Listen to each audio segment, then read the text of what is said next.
we're just in one of our 2 hoop houses that we had built over the summer to be doing winter green production. And yeah, we just wanted to show everyone what's been going on in here. We've been harvesting for the past, I think, like month, 5 to 6 weeks. And bringing that stuff to market, and we've been pulling some really delicious food out of here, and also learning some things about indoor growing. Yeah, so this bed over here, back out of frame, is collard greens, and then here is some bok choy. Bok choy is getting close. Here is chard in this bed, and then in the bed to Nat's left is some lettuce, and then in the places where we've already cut the lettuce, we reseeded with radishes. And then you'll notice to the left of that, we're covering, and we have the ability to cover all these guys. When we finish the video today, we'll cover everything up. This just gives it a second layer of warmth in the cold nights. Today is in bulk, which means that it's the midway point in the winter season. So basically the nights are still really long, but they are starting to shorten. And so that is good news for the growing in here. We've been kind of like at a standstill as far as growing. Winter growing, I think, is all about like, it's not so much about growing, it's about holding or storage. So you're kind of like field storing the stuff. This chard was like pretty big, like, a long time ago, and then you're just picking off of like what's out there, and it's barely moving at all. Some other things that we've learned, like our first round of radishes we put in here too early. Radishes are quicker to grow than chard or collards, for example, and they were ready when we still had field radishes down in the field. So it was actually like, we wish we had planted them like 2 weeks later, because then like these were past and the field ones are frozen, and so then we were out of radishes. So it's all about that timing and perfection, and then having the high tunnels dovetail with storage vegetables like purple top turnips and potatoes that are just in cold storage in the barn. And then our other issue was like drainage, right? Yeah, so this is where we put the hoop houses. Makes a lot of sense for the layout of the farm, and we have good water access, and in the winter it's close to the barn, and they look really nice the way they're squared up, but it is a lower lying area, and we kind of knew that it would be an issue, but we're just going to move forward with it, and we're realizing that over the summer we're definitely going to have to dig some drainage on both sides of the houses. And it's not been horrible for the growing. There's some areas in the hoop house where it is noticeably affecting it, and some areas where it seems to be just fine. But it definitely is something that we're going to need to address in the long run, but still feel really good about where we put the houses just for other reasons. So we're just going to need to address that issue. Yeah, and overall, this season we kind of treated it as a big experiment, and I feel really good about it in those terms. We learned a lot, and I already know some things we're going to change, but those are things that are really easily changed, and overall feeling really proud of what we've been able to put out this winter. So as we head out of here, we'll show you a couple features of the hoop house, and we'll give you a close-up on some of these greens, and we're going to go check out our microgreens program. So here is like more of a close-up on these chard plants. The cool thing about winter growing is like there's a little bit of weeds in here, but they're really not competing much. It's not like summer. And then there's those collards. So once we start picking on them, it's only a matter of time, but pretty soon here they should be starting to grow more again. As we're getting close to the door, you can see some of this drainage that we're talking about. We got some real wet areas on the corners here. But this is like what those chard bunches are coming out looking like. Really beautiful there. Really nice bunches. Really noticeably a different different than the field grown stuff. It's just really protected in there. It's really tender. I personally love the field grown vegetables. There's a variation that's kind of exciting throughout the season.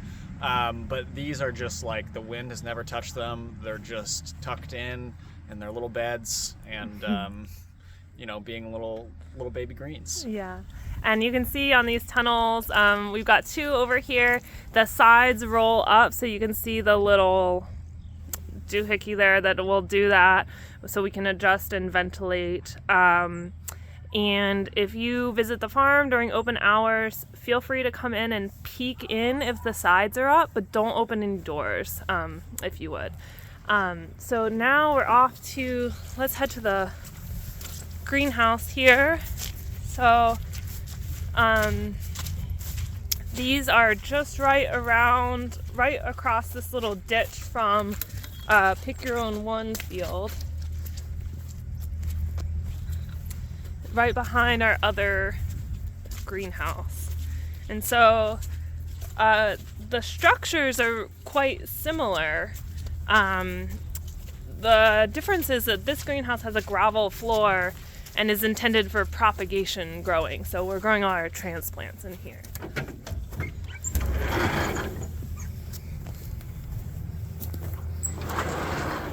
Here's some dead transplants. This is the graveyard. Here's the graveyard here. It just got a little too cold. But what we're wanting to show you guys is up here. We use the greenhouse as a little workshop sometimes in the winter.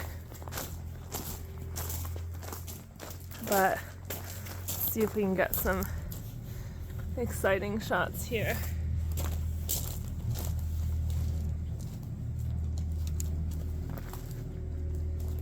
Great. So, yeah, our microgreens are here. And we're new at this too, so we're still learning the ins and outs, and we'd like to shout out Whisper Hill Farm for helping us with a workshop that they hosted. So down on this end here are things that have come out of the germination chamber a little more recently, and then on this end are things that are almost ready to harvest. We'll harvest them in a couple days. We're growing a bunch of different types, and it's kind of like the same deal as the tunnels, where it's like, we're experimenting to see what's gonna do well, what suits our own kind of methods and stuff that we have here on the farm. So I'm not really happy with this arugula here. Not entirely sure what's going on with it. We're using a heat from the bottom, so that could be part of it. We're not heating this greenhouse right now because it's midwinter and we just for this one table, it doesn't make sense to heat the whole thing. But here in just a few weeks, we'll be starting all of our plants, and this thing will be full. We'll be heating it, and I think that we're going to see a lot of difference here. Our intention with this program is to just bridge that gap of winter growing and just keep some veggies on the market table for folks. We don't intend to do this during the summer just because we got way too much going on. And then the other thing we wanted to talk about just while we're here is mushrooms. And so on mushrooms we've done this before. I think it was 2017 or 2018 when we did it, and it was really successful for one season, and then after that not so much. And it was because where the logs were, it didn't have great access to water, didn't have great access to shade. So with our new building that we talked about in our previous update, we have very good access to both of those things. And the cool thing about mushrooms is most of the labor is happening in the winter. So cutting the logs, hauling them to the place, sawing them into lengths, and drilling and inoculating them. That's the heavy work of the mushrooms. And then in the season is just like a little bit of chores. You're soaking logs in batches and then hopefully harvesting the bouncy. Mushrooms is something we feel good about because it's an item we know we'll sell out of. Like, we know we'll sell however much we can grow. And it's pretty low input. We're going to do just shiitakes on logs because they're kind of the easiest outdoor grown. We're not going to like start a whole indoor mushroom operation or anything like that. I think all three of these enterprises kind of pair into our last video almost with the labor stuff. They're all income producing activities we can do in the winter. And that is helpful for our customers. It also allows us to keep staff over winter, which helps us just move forward on the farm and flow into the next season and be able to hold on to people, especially the hoop houses and this. And then those mushrooms aren't going to give us income this winter, but it is something that will help us in the future and can keep the folks that we have around right now busy doing something that will make us some money later. Exactly. So now we're going to take y'all on a little farm ride.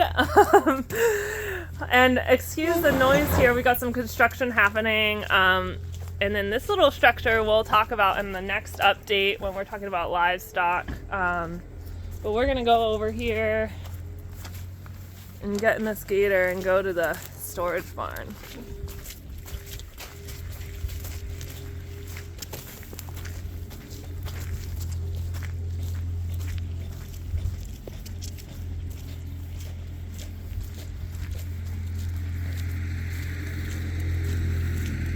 All right, prepare for wet butts and bumpy rides. Yeah,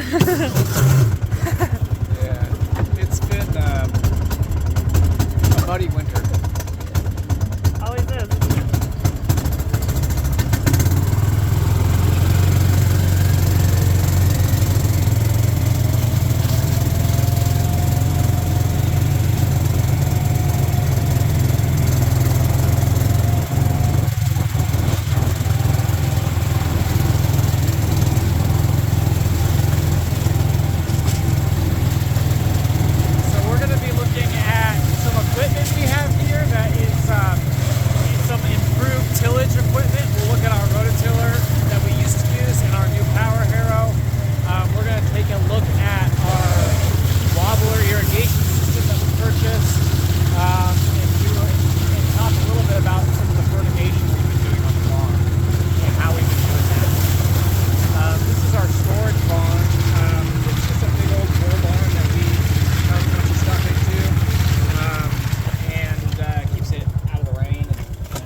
So we're gonna walk in here. It might get dark for a second.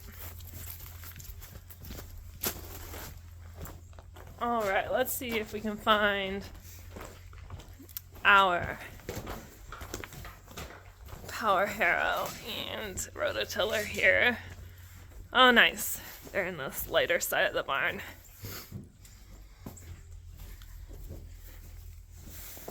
All right, yeah. There we go. That actually works out well. Yeah. All right. So this is our new power harrow, and this is our old rototiller.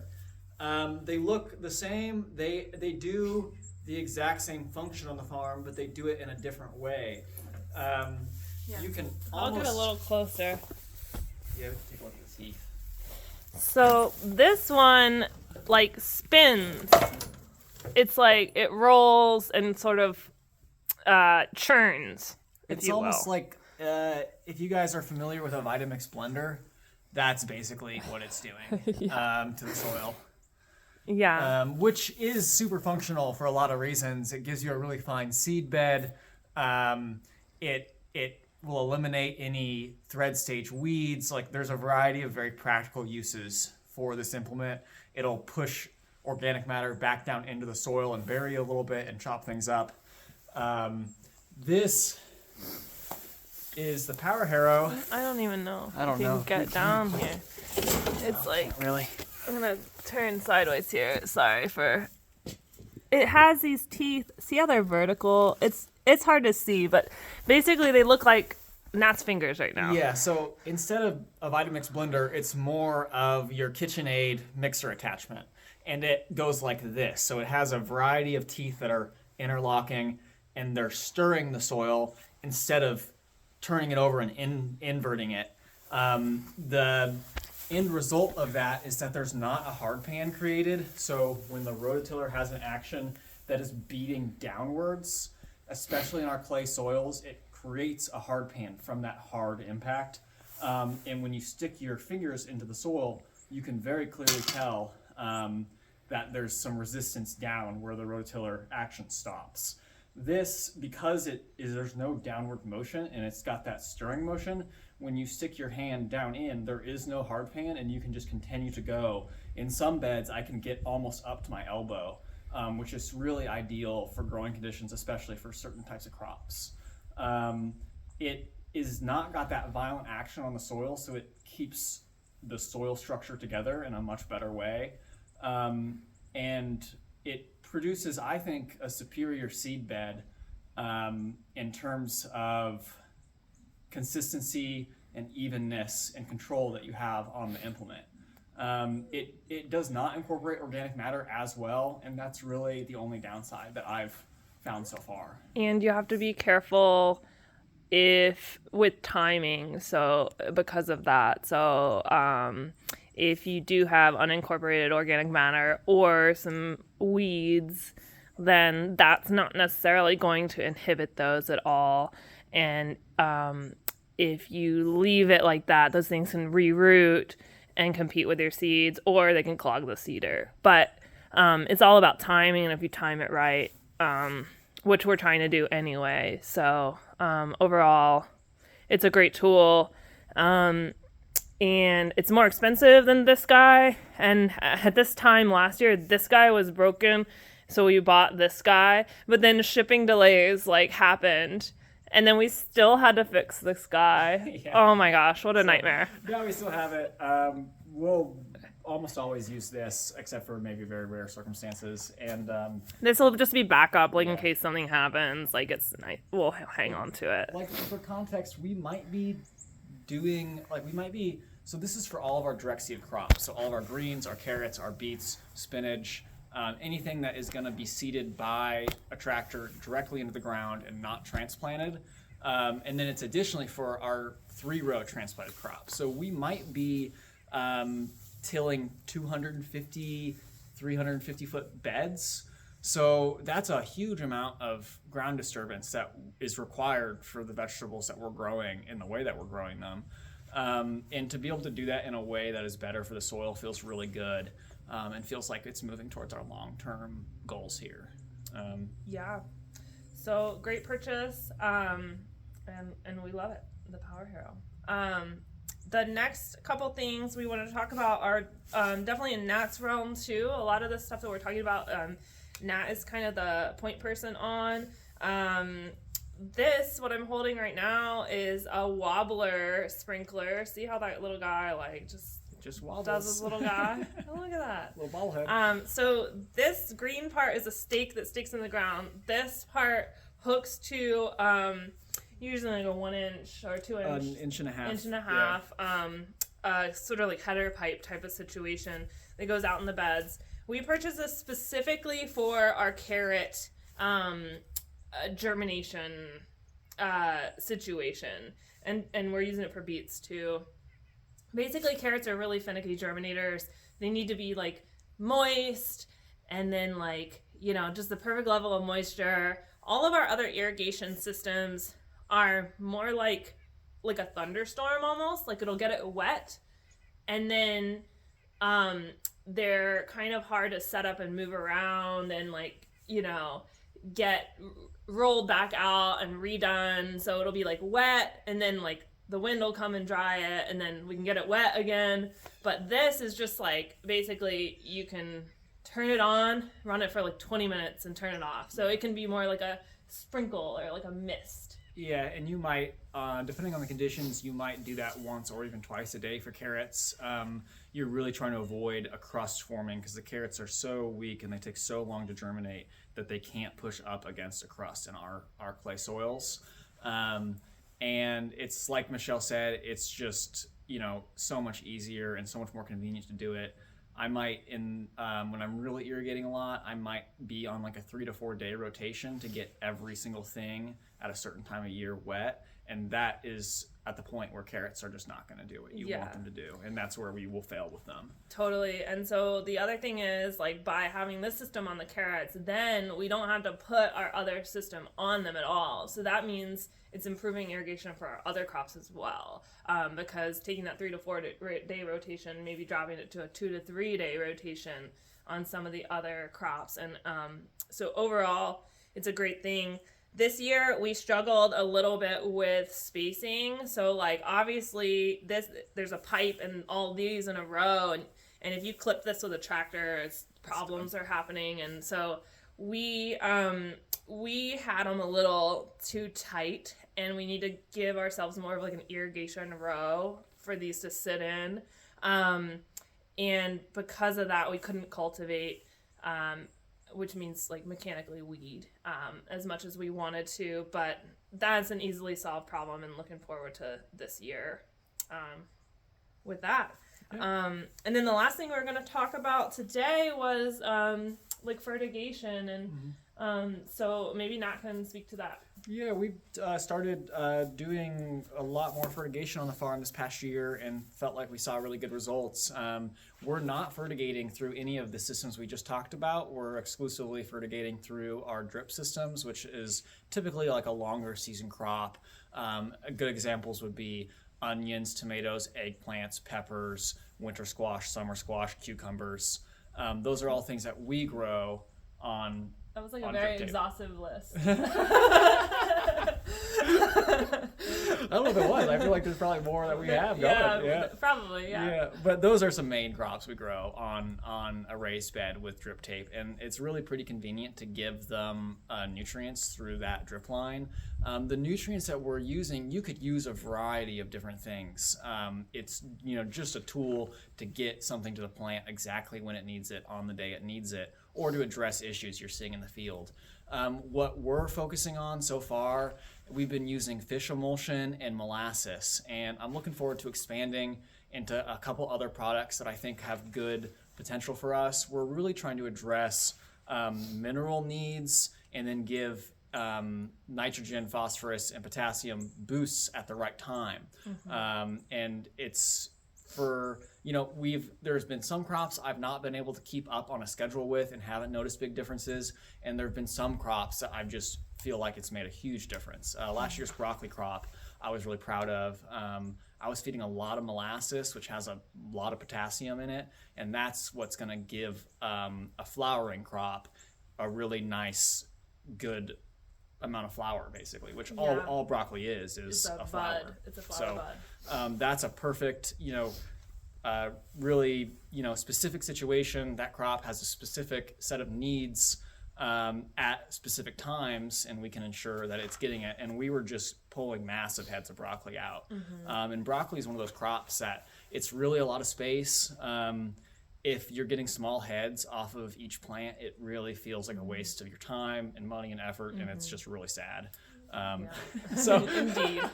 And so one of the other things we're looking at is some of our solanaceous crops. So tomatoes, eggplant, peppers. Those things need a lot of nitrogen when they're in vegetative stage. So that means when they're leafing out, when they're growing branches, they're growing leaves. And then as they're starting to flower and set fruit, their needs change. And what they need like prolonged nitrogen. So that's another thing. We put down nitrogen when we plant, but they're in there for like almost 6 months, So by the end, they're petering out of nitrogen. So it's nice to boost that. And then also they want lots of phosphorus and potassium, but they don't need it at the beginning. They need it at fruiting. So that's where this practice can really come into play. And as you can imagine, there's so much nuance, and when we're growing so many crops that we're growing, it takes a long time to build this knowledge and build the systems around it and invest in them. But overall, feeling really good about this and delivering targeted nutrients is kind of what it's all about. Yeah, and everything we're using, I feel really good about handling and putting into our systems here. the molasses is truly just a cane sugar molasses, and the fish emulsion is pretty much just ground up fish with some seaweed in it as well. So just really stand by those products and using products that I don't mind working with, handling. I don't feel like I'm gonna cause any problems by putting a little too much on. Like, there are certain products that you need to be really careful about building up in the soil or burning your plants, and these aren't really that. And so really like approaching it from that mindset. Great.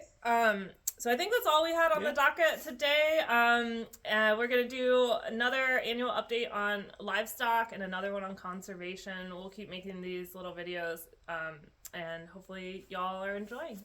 But thanks and have a great day. Bye, everyone.